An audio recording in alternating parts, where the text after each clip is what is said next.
Hello friends, स्वागत है आपका अपने चैनल एग्जाम रिवेंज में।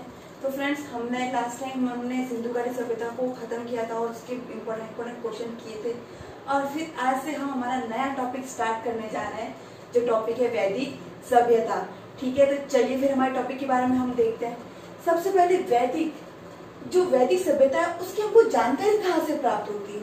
तो उसकी जानकारी हमको मिलती है वेदों से इसकी जानकारी हमको प्राप्त होती है। और वेदों को अपौरुषेय कहा जाता है। अपौरुषेय का मतलब जिसकी ज्ञान जो वेद थे वो माना जाता है कि वो भगवान के द्वारा डायरेक्ट, हमारे ऋषि मुनि थे उनको डायरेक्ट वो ज्ञान प्रोवाइड करवाया गया। डायरेक्ट उनके भगवान के द्वारा डायरेक्ट हमारे जो ऋषि मुनि, जो बड़े बड़े ऋषि मुनि थे, उनको डायरेक्ट एक तरीके से वो ज्ञान दिया गया। तो वो क्या है, इसलिए उनको कहा जाता है कि ये अपौरुषेय है। ये किसी पुरुष के द्वारा बनाए गए नहीं है, किसी पुरुष के द्वारा लिखे हुए नहीं है। वेद क्या है? अपौरुषेय है। और वेद का जो एक अर्थ है, उसका जो अर्थ है वो क्या है? ज्ञान। क्या है? ज्ञान। ठीक है। अब कहा जाता है कि जो वैदिक जो सभ्यता थी ये किसकी थी? ये आर्यों की थी।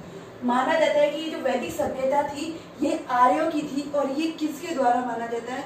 तो ये जो हमको वेदों में जो हमको लिखा हुआ मिला उसमें कहा जाता है कि जो वेद, जो आर्य शब्द है, वो आर्य शब्द उसमें 33 बार उसका शब्द का उसमें शब्द का बार बार उसको शब्द को रिपीट किया गया। कितने बार? 33 बार। कुछ बुक्स में हो सकता है कि वेदों में इसका 36 बार उसका रिपीट किया गया हो, लेकिन इसको कितनी बार किया गया? तो वो किया गया है 33 बार। आपको याद रखना है। ठीक है। अब वहां पे मेनली आर्य जाति ज्यादा मात्रा में होने के कारण उसको आर्य सभ्यता कहा जाता है। वैसे और भी जातियां थी, लेकिन कहते हैं कि आर्य जनजाति वहां पे ज्यादा थी, इसलिए उसको आर्य सभ्यता भी कहते हैं। ठीक है। अब आर्य का अर्थ क्या होता है? तो आर्य का अर्थ होता है श्रेष्ठ। ठीक है। क्या होता है आर्य का अर्थ? आर्य का होता है श्रेष्ठ। ठीक है। अब सबसे पहले हमको ये पता करना है कि आर्य आए कहाँ से।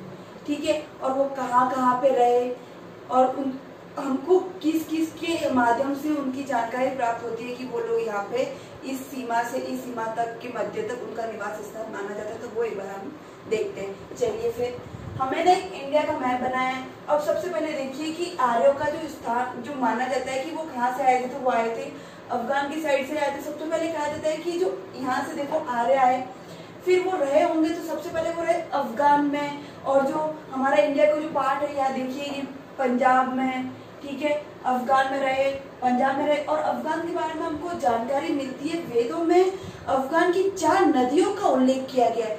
4 नदियां वो कौन कौन सी? देखिए एक के बाद उसकी जो 4 नदियां हैं वो अफगान की, वो कौन कौन सी है? फर्स्ट है कुमा, जिसको अभी काबुल के नाम से जाना जाता है। उस टाइम में उसका जो उल्लेख किया गया वो कुमा के नाम से उसको जाना जाता था, और अभी वर्तमान में उसको क्या कहा जाता है? काबुल। ठीक है। दूसरा नाम देखिए कुमु, जिसको अभी वर्तमान में कुरम के नाम से उसको जाना जाता है। किस नाम से जाना जाता है? कुरम। ठीक है। तीसरी नदी गोमती नदी, जिसको अभी वर्तमान में गोमल नाम से जाना जाता है। और चौथी नदी थी सुवास्तु, जिसको अभी स्वात के नाम से उसको जाना जाता है। इन 4 नदियों का वेदों में इसका उल्लेख किया गया है, जिसके द्वारा बताया जाता है कि जो आर्यन से वो अफगान में उनका निवास स्थान था, वहां पे वो लोग निवास करते थे। ठीक है। वहां से वो लोग निवास करते हुए उनका जो पंजाब की और राजस्थान की और ऐसे उनका स्तर बढ़ता गया। ठीक है।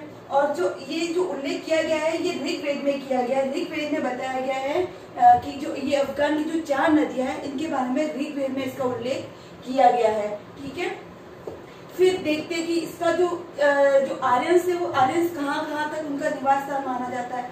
तो सबसे पहले हमको अफगान की इसकी जो 4 नदियां हैं इसका उल्लेख ऋग्वेद में करने के कारण हम मानते हैं कि आर्यंस जो थे वो अफगान में रहे होंगे। फिर यहाँ का जो पार्ट है जो देखते हैं कि पंजाब में। ठीक है।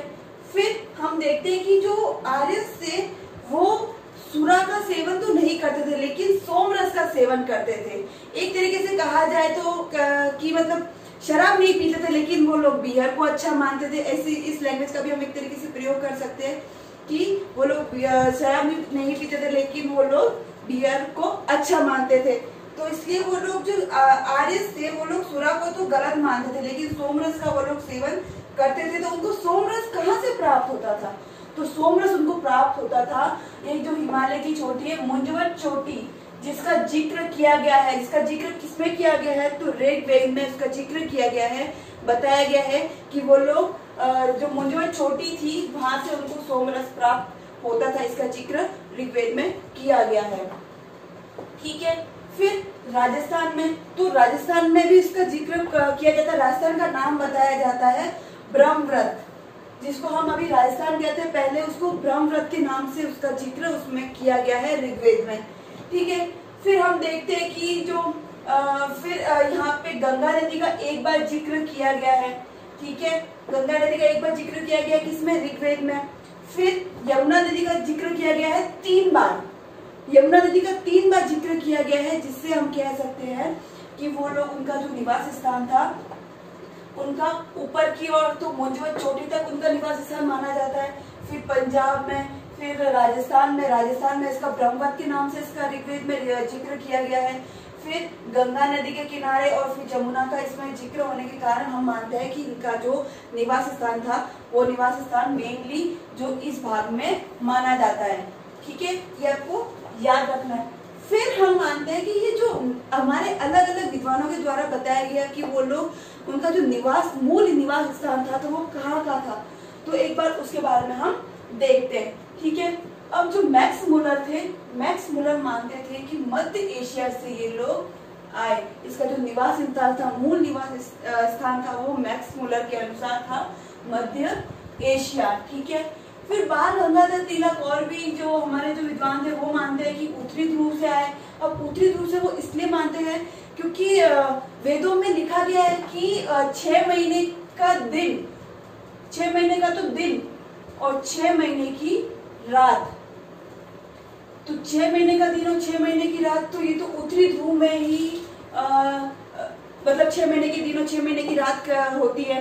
तो फिर वो लोग मानते हैं कि जो उनका निवास स्थान था वो निवास स्थान उनका उत्तरी ध्रुव हो सकता है, क्योंकि उसमें 6 महीने का दिन और 6 महीने की रात का उल्लेख किया गया है। जिसलिए बाल गंगाधर तिलक मानते हैं कि उत्तरी ध्रुव से वो उनका जो मूल स्थान है वो उत्तरी ध्रुव उनका माना गया। ठीक है, फिर तिब्बत दयानंद सरस्वती के द्वारा माना गया। और दयानंद सरस्वती के द्वारा को ध्यान रखना है कि आर्य समाज की स्थापना भी की गई थी। ठीक है, तो तिब्बत का मूल स्थान माना गया, वो किनके द्वारा माना गया था? वो थे दयानंद सरस्वती। फ्रेंड्स, आपके एग्जाम की दृष्टि से मध्य एशिया, उत्तरी ध्रुव और तिब्बत, ये तीनों वेरी मोस्ट है, क्योंकि ये आपके एग्जाम में पूछे जाते हैं। इसलिए आपको मेनली ये तीनों स्थान, मूल स्थान नाम याद रखने हैं। ठीक है, आप सोचे होंगे कि इतने सारे नाम याद मैं कैसे रखूं, तो आपको चिंता करने की जरूरत नहीं है। आपको मेनली मध्य एशिया, उत्तरी ध्रुव और तिब्बत, ये तीनों नाम को अपने माइंड में फिट कर देना, उसको अपनी नोटबुक में भी लिखना है और अपने उसको याद भी अच्छे से कर लेना है। ठीक है, इसको अपने नोटबुक में वेरी मोस्ट करके रख लीजिएगा। फिर देखिए, सप्त सैंधव प्रदेश से माना जाता है डॉक्टर अविनाश प्लस संपूर्णानंद के द्वारा माना जाता है कि जो इनका मूल स्थान था वो था सप्त सैंधव। ठीक है, किनके द्वारा? वो डॉक्टर अविनाश और संपूर्णानंद। ये आपको याद रखने की जरूरत नहीं है, लेकिन इसके बारे में आपको पता होना चाहिए। ठीक है, फिर भारत माना जाता है भगवान दास गिडवानी के द्वारा। भगवान दास गिडवानी मानते हैं कि इनका जो मूल स्थान था वो था भारत। और जो भगवान दास गिडवानी है, इनकी जो एक बुक है जिसका नाम है रिटर्न्स ऑफ द आर्यंस। ठीक है, भगवान दास गिडवानी की बुक्स का क्या नाम है? Returns of Aryans. फिर यूरोप मूल स्थान माना जाता है किसके द्वारा? ये पीक गाइड्स के द्वारा। पीक गाइड्स के द्वारा माना जाता है कि जो इनका निवास स्थान था, जो मूल निवास स्थान था वो था यूरोप। ठीक है फ्रेंड्स, आपको मध्य एशिया, उत्तरी ध्रुव और तिब्बत, इसको आपको अच्छे से याद रखना है, अपने नोटबुक में भी नोट कर दीजिएगा। ये अपने लिए एग्जाम की दृष्टि से बहुत ज्यादा इम्पोर्टेंट है। ठीक है, फिर इसके बाद हमने इसकी जानकारी, एक जो नॉर्मल जो जानकारी थी वो मैंने आपको दी। फिर उसके बाद में हम देखते हैं कि वैदिक सभ्यता। तो वैदिक सभ्यता का जो कार्यकाल है वो कार्यकाल कब से कब तक का माना जाता है? तो वो माना जाता है 1500 से 600 BC। ठीक है, 1500 से 600 BC के मध्य वैदिक सभ्यता का कार्यकाल माना जाता है। अब वैदिक सभ्यता की जानकारी हमको वेदों से प्राप्त होती है। तो फिर हम कहते हैं कि वेद कितने होते हैं? तो वेद होते हैं 4। तो कौन कौन से वेद होते हैं? ऋग्वेद, सामवेद, यजुर्वेद और अथर्ववेद। ऋग्वेद सबसे पुराना वेद माना जाता है। ऋग्वेद क्या है? सबसे पुराना है। और जो सामवेद और अथर्ववेद है ये बाद में इनको लिखा गया। फिर हम इसकी दृष्टि से हम इसके दो भाग कर लेते हैं। जैसे कि ये टाइम पीरियड आप देख रहे हो कि ये बहुत लंबा एक समय था, तो अब जैसे कि ये किसी भी अभी भी आप देखते हो कि 20 साल पुराना के हिसाब से कैसे अभी परिवर्तन आता जाता है। जैसे कि आपके अपने पेरेंट्स के जो टाइमिंग था उसके टाइमिंग में और अभी के टाइमिंग में कितना अभी डिफरेंस आ जाता है, तो वैसे ही इसमें भी इतने सारे हलचलें हुई तो उसके अनुसार उसको दो भागों में बांट दिया गया। ठीक है, सबसे पहले जो ऋग्वेदिक काल जो सबसे बड़ा वेद है, ठीक है, उसको एक अलग भाग दिया, अलग से उसको बांटा गया। और उत्तर वैदिक काल जिसमें 3 वेद को शामिल किया गया, जिसमें सामवेद, यजुर्वेद और अथर्ववेद, इन 3 वेदों को किसमें शामिल किया गया था? ये उत्तर वैदिक काल में। और जो ऋग्वेद था जिसको किसमें बांटा गया था? वो पूर्व वैदिक काल में उसको किया गया। जिसका जो टाइमिंग पीरियड था ऋग्वेद या पूर्व वैदिक काल का, इसका टाइमिंग था 1500 से 1000 BC के मध्य का टाइमिंग था।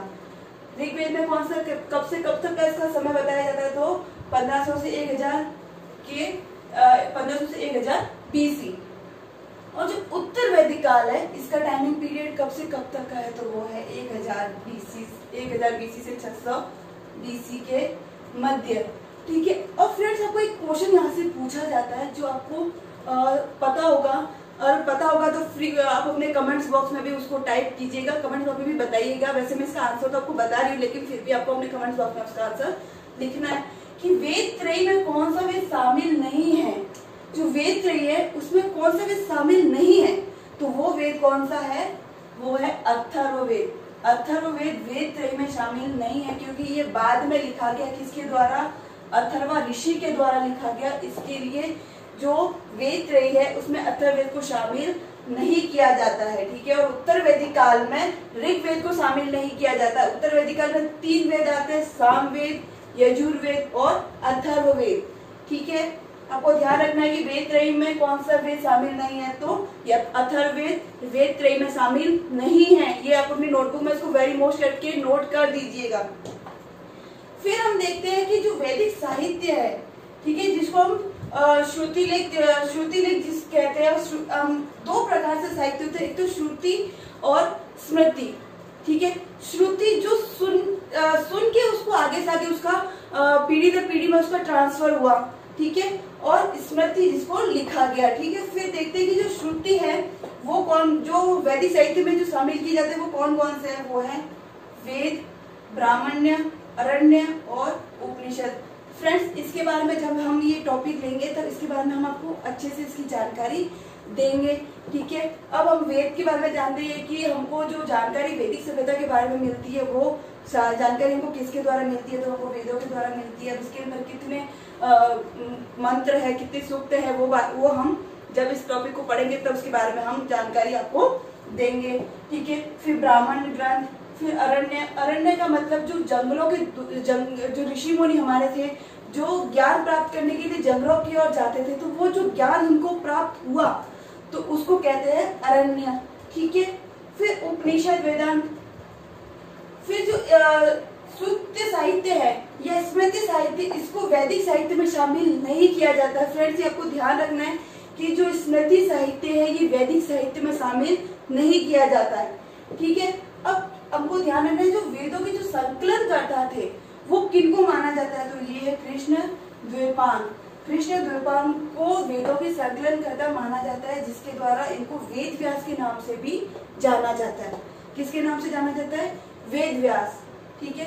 फ्रेंड्स, हम इसके बाद में हम सबसे पहले ऋग्वेद के बारे में आपके सामने ऋग्वेद के बारे में हम सबसे पहले पढ़ेंगे। ठीक है।